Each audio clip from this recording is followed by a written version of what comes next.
वेगवेगळ्या वेशभूषेतही आली होती. हो म्हणजे अगदी पारंपरिक. हो आणि कुठल्या वेशभूषाला सांगतो कोण कोण महाराणा प्रताप, ताराबाई, त्याच्यानंतर राणी शिवाजी महाराज. शिवाजी महाराजांचे तर घरासारखं वाटत होतं आणि त्यांचे मावळे.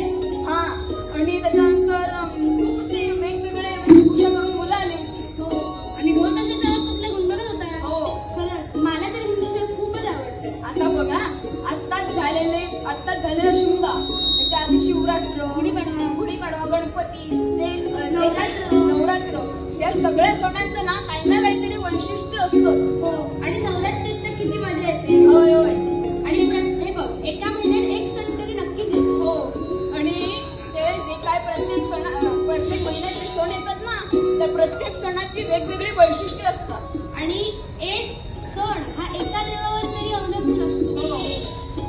कसे विषयावर चर्चा करताय तुम्ही? आम्ही हिंदू सणांवर चर्चा करतो.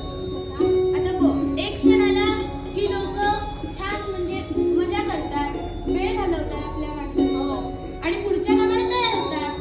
अगं म्हणजे सगळे आणि देवाच्या दारी गेल्यानंतर कोणीही लहान मोठं नसतं, कोणीही गरीब श्रीमंत नसतं, सगळे एक समान असतात देवाच्या दारी. हिंदू म्हणून वागत असतात. हो यातूनच तर देवाबद्दलची आस्था दिसते. हो अगं तो सुयश यायचा होता, तो आला नाही तू. काय नाही कुठेतरी उंडाऱ्यात बसला असेल. ऐकता काय करतं काहीतरी. अरे तुम्ही आजची बातमी ऐकलीत का? नाही. अहो ठाण्यातली एक मुलगी दुसऱ्या धर्मातल्या मुलग्यासोबत लग्न करून पळून गेली. बापरे. अरे मी तर ऐकलं एका दुसऱ्या धर्मातल्या मुलाने आपल्या हिंदू धर्मातल्या मुलीशी लग्न करून तिचे तुकडे करून फ्रीज मध्ये कोंबले. बापरे. आता तरी सगळीकडेच व्हायला लागलंय. म्हणजे गावात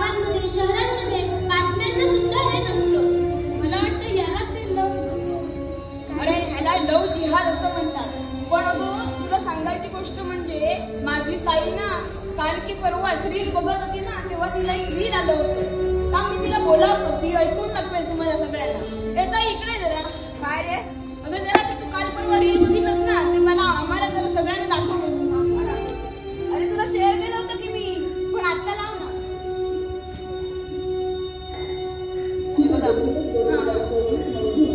यामुळे आता कुणावरही दबाव टाकून किंवा फूस लावून सहज धर्मांतर करण्यावर बंदी येणार आहे. या विधेयकातल्या मुख्य तरतुदी अशा: धर्मांतर करू इच्छिणाऱ्या व्यक्तीला आता 7 दिवस आधी जिल्हा दंडाधिकाऱ्यांना लेखी सूचना द्यावी लागेल. धर्मांतर प्रक्रिया पूर्ण झाल्यानंतर संबंधित व्यक्ती आणि संस्था यांना 21 ते 60 दिवसांच्या आत प्रशासनाकडे तसंच घोषणापत्र सादर करावे लागेल. धर्मांतरित व्यक्तीचे आई वडील, भाऊ बहीण किंवा रक्ताचे नातेवाईक धर्मांतर बेकायदेशीर असल्याचं वाटल्यास हे झालं ते एकदा बरं झालं.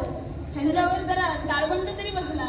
खरे अगं, पण आता तुला सांगायचं झालं ना, तर एक गोष्ट काय सांगायची माहितीये, पण अगं हे असं चल्ली चालू आहे सगळीकडे. काही म्हणजे हेच नसतं. म्हणजे कोणी येतं, काही करतात आणि आपण आधी काही त्याला प्रतिकारच करत नाही. हो, आता बघ, लोकसंख्या हिंदूंची संख्येमध्ये किती घट होतोय. हो, आणि बाकीच्यांची संख्या वाढतीये. हो, मला चांगलं आठवतंय, मी लहान असताना माझे बाबा सांगायचे त्यांच्या कुटुंबात 17-18 जण तरी नक्की. हो, माझे बाबा पण मला सांगायचे. पण आताच बघा, माझ्या घरी तर मी एकटा, माझे बाबा एकटे, सर्व रविवारी असे कामं करायला माणसं कमी पडतात. अरे तुला माहितीये आपल्या भारत देशाचा नियम काय आहे?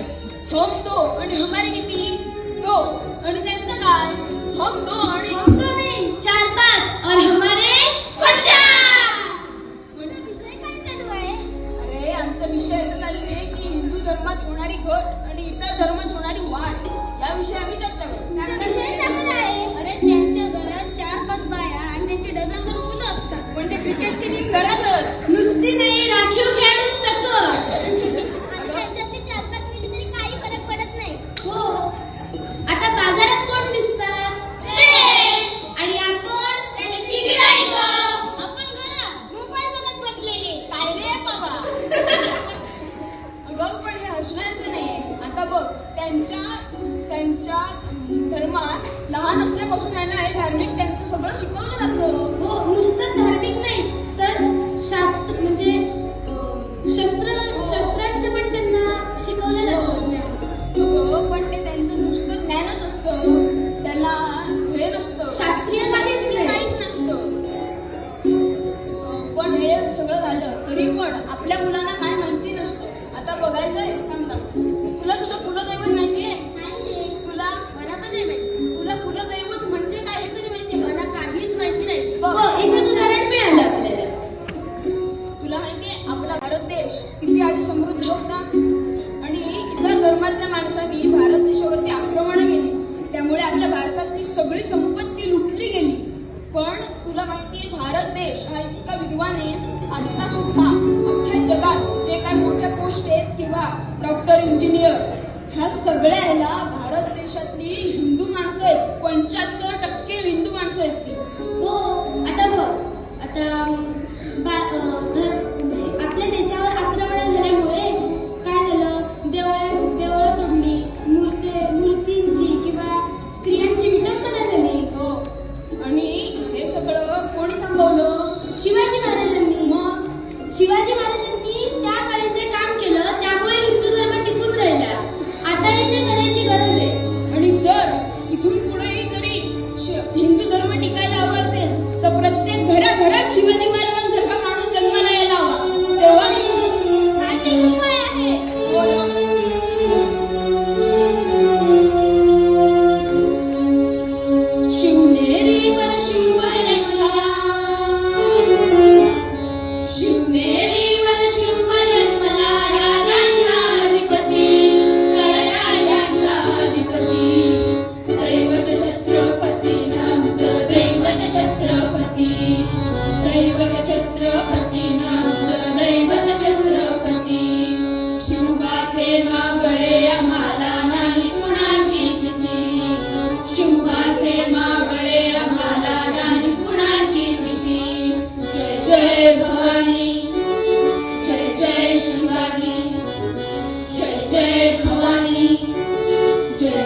शिवाजी. छत्रपती शिवाजी महाराज की जय.